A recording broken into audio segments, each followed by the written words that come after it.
I'm Zihan, Chairman of the Singapore-China Association Youth Chapter.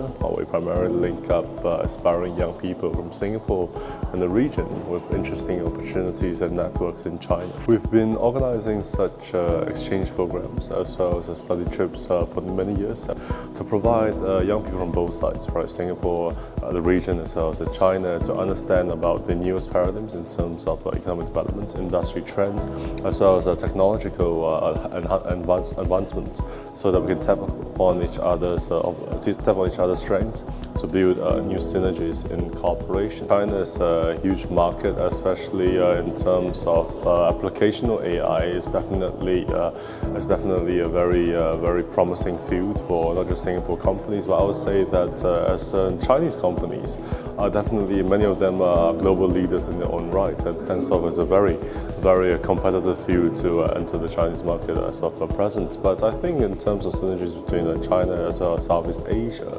one of the key defining characteristics of the ASEAN region is its youthfulness, right? More than half of ASEAN's population is below the age of 35. Many of them are what we call digital natives and very quick to adapt to new technologies, and may prove to be a very fertile ground for, I guess, the Chinese companies which would like to test out foreign markets, given the proximity of Southeast Asia to China.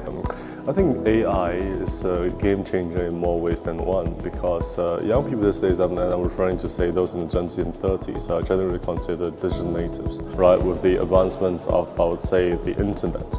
Right, fundamentally changed the ways that we acquire information, which rendered many previously necessary jobs obsolete. I think artificial intelligence is unique in the way whereby it essentially liberates us from the actual process of thinking. But what we can do is improve our adaptability as well as flexibility. I know plenty of friends who have started their entire companies, but I think when it comes to starting a business, right, it's much more than just coming up with a fancy Excel as well as PowerPoint sheets. It still boils down to whether you're able to whether you actually solve real market problems, whether consumers are willing to pay for your product. But in terms of the emerging markets as well as which relies very heavily on ultra-localized knowledge as well as networks, it really takes you time to understand how things work on the ground, what are the cultural nuances, as well as a very delicate cross-communication skills that can only be obtained by actually walking the ground, sharpening your mind and honing your skills. So for myself, I personally find it very enriching, very rewarding. I feel that as long as I continue being curious about the world and be committed to improve myself and not fretting too much about whether AI will replace. When new things come at us, we just tinge out, touch out, but also maintaining a good mindset in terms of redefining what is considered normal, what is considered acceptable.